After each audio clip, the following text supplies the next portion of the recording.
Ladies and gentlemen, this is Mr. J, and I'm happy to be here with our special guest today, Chef Chris. We're going to learn about not only his career, but a little bit of his pathway through life to where he is today. But, Chef, I don't want to give a lot away, so could you just pleasure us in letting us know who you are and what are some of your jobs? Because I know you got a lot going on, my friend. Yeah, so my name is Chef Chris Galarza. I'm the founder and culinary sustainability consultant of Forward Dining Solutions. The company was founded in 2019 because there has been a growing movement to electrify kitchens to go towards more cleaner ways of cooking. Mm-hmm. And I figured, since I have that experience, I should be able to help people get there. So I'm a podcaster, a speaker, a writer, a chef, and now I'm the leading expert in culinary or in kitchen electrification.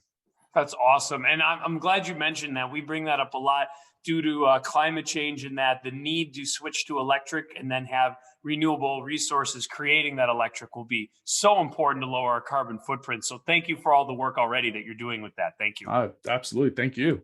So you mentioned a couple of things. You're doing that with electrification of kitchen podcasting and that. Could you talk us what would a day in the life of Chef Chris look like so that we can get a little bit of a glimpse of what your job entails and what it's like?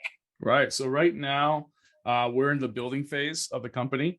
Since we've taken this opportunity of COVID to kind of work on all the stuff on the back end, so it's pretty boring right now. But right now, I wake up early, make breakfast for my wife and I. Then I come down to the office and I just start plugging away on my list. So right now we're working on P&L statements. We're working on all the boring stuff on the back end, while also doing research for content for the podcast. Also working on recipes and things like that for when it comes time to start building these restaurants, right? These kitchens, and making connections. Like a lot of what we do is about making connections, like not just with food, but also interpersonal connections. It's very important. Just meeting people and just building that boring structure. Sure, understood. It doesn't sound boring to me. I geek out on anything that's going My to man. push the world forward. Speaking of that, I'm a big cook, but I've only cooked on natural gas. Right. So, is there going to be a difference in prepping culinary wise if we electrify versus go with gas? Right. So when we talk about electrification, we're talking primarily induction cooking. The old coils are awful to cook on, so I would never advocate for those. But induction cooking uses electromagnetic currents to actually heat the pan up, which means there's no thermal sources. So what you're going to see is a much cooler kitchen. You're going to be much more relaxed, much more comfortable. You're not going to have those noxious gases, those byproducts, the carbon monoxide, carbon dioxide, sulfur dioxide, soot, smoke, things like that just will be a thing of the past, which in turn means your building is going to be working cooler. You're not going to be paying more in electricity for your air conditioning, although you will be paying more for electricity for your house. That also means your gas bill is now down to zero. So it kind of balances itself out. As far as prep goes, not necessarily. Food is food. All we're doing is changing how the pan gets hot. Okay. So it's that simple. We just think that instead of burning natural gas, which puts all these particulate matters into your home, which means children, elderly, those who suffer from lung diseases like asthma and things like that, and now those who are survivors of COVID, we know that it attacks the lungs. So we're looking to create a better culinary ecosystem where people can go back to enjoying cooking as opposed to it being something that causes them harm. Man, and I couldn't imagine doing that. When I was 16, I cooked in a lot of different restaurants trying to get my skills. And I remember those summer days in the kitchen, brother, and how hot they were getting. Tough. I feel like it's almost a point of pride that you survived that, right? And if now we go to induction, wow, could you imagine the new people coming in? They might not get to experience those 120-degree kitchens. And that's my goal. I don't want people to have to go through what we did. Like you hit the nail on the head. It was a point of pride. I remember being on the line and my thermometer in my chef coat would read 135, and in between rushes we'd go upstairs to try to puke or whatever because it was so hot. Yeah. And I don't want people to have to go through that. So like I sit on a culinary advisory board for a culinary school here in Pittsburgh, and I speak to students and I say, "Hey, what do you guys want to do when you graduate? What's your goal? What do you want to do with your career?" A lot of them say they want to go work for this 3 Michelin star restaurant, or they want to go to France or somewhere in Europe or in Asia and train under this chef. And like the rest of the world, they're about 20, 30 years ahead of schedule. Like they're all on board with electric cooking. So when you're going to a 3 Michelin star restaurant, it is incredibly high paced, it's incredibly fast. And if you walk in there, don't even know how to work the equipment, you're not going to get the job. So I want these culinary students, and I want any new chef coming into the industry to be on equal footing with our brothers and sisters overseas. And Mm. I want us to work in an environment that, you know, creates a healthier way of cooking, not just to say healthy food, but also what's going into our bodies. Hmm. Yeah, so that's my goal. I hope they never get to experience what we experience because it's tough, and that's why I think we're seeing the worker shortage. People just realized I don't want to do that. Understood. Yeah, it is hard work in that. And speaking of that, we know I've been calling you Chef Chris in that podcaster. You're creating this movement for healthier, not only cooking, but healthier for the cooks itself. In that, what's the journey for Chef Chris to get to where you are today? Because you're doing a plethora of things. And I think finding out about the journey and steps in that is really interesting for students to hear about. Well, I mean, my journey started off really small. So I'm a first generation American. Okay. I grew up not knowing my father. I grew up in poverty. We were at time during my childhood, we were even homeless. We lived in the back of a cafe like my entire freshman year of high school. So like we came from nothing. So food was a way that allowed me to kind of live outside my means and just to imagine a career, imagine a life away from what I was dealing with. I'm sure some of your students have dealt with, gang activity and things like that. Those are things that I dealt with as well. So they're not alone. And if I can do it, they can do it as well. Mm. Um, I pushed and I pushed and I pushed and I kept working at what I did.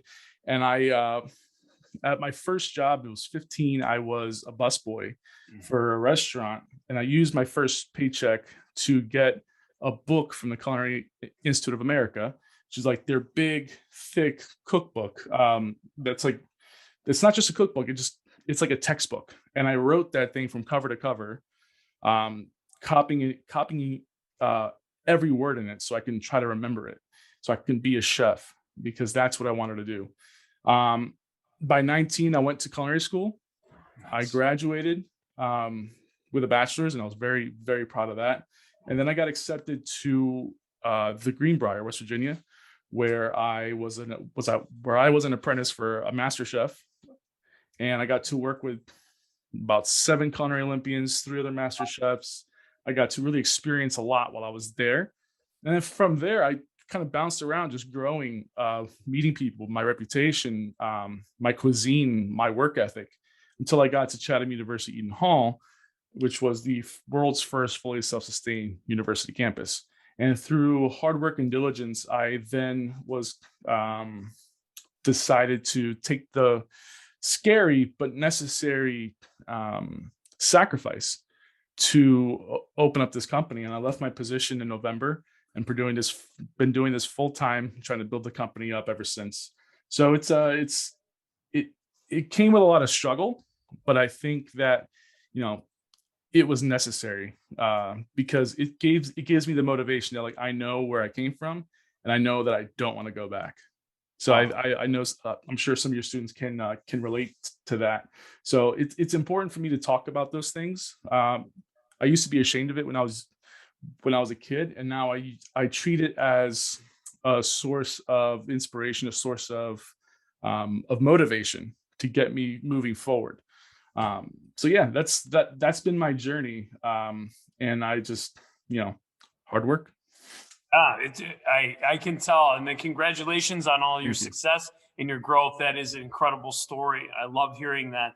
With that in mind, with your growth and continuous pushing in that, for my high school students that might be hearing this right now, and I think your story alone was inspiring in that, are there any tips or skills you suggest that students consider to work on or grow or really push as they're getting older and looking for new opportunities in that? Yeah, never stop reading, never stop asking questions, never stop working. Um, do the work now so that way later on you can relax. So mm, some of the things that I did was to make sure that whatever that I made sure that anybody around me didn't work as hard as I did. I pushed harder than them. I was first in, last out. Um, like when I would have 6 a.m. classes, I'd be there 5 a.m. working on knife cuts. When I was working in restaurants, my shift was 2 o'clock. I'd be there at noon to start prep. And when we closed at 11, I was out by midnight just to make sure that things were done properly. Even though I wasn't the manager or nothing like that, it was take pride in what you do, push harder than anybody else because people notice that. Mm. Yeah, I think that's wonderful advice. Thank you for that. And absolutely. yeah, taking pride in anything we do, and agreed, pushing as hard as you can. Yeah, You're right. The cream rises to the top. People notice that right away, and yeah, yeah. that I mean, I'll tell you, Texas. when I was doing that at Monterey Bay, here in Pittsburgh while I was in culinary school, when I came back from the Greenbrier, I was 23 years old and I was offered the position of executive chef because people notice.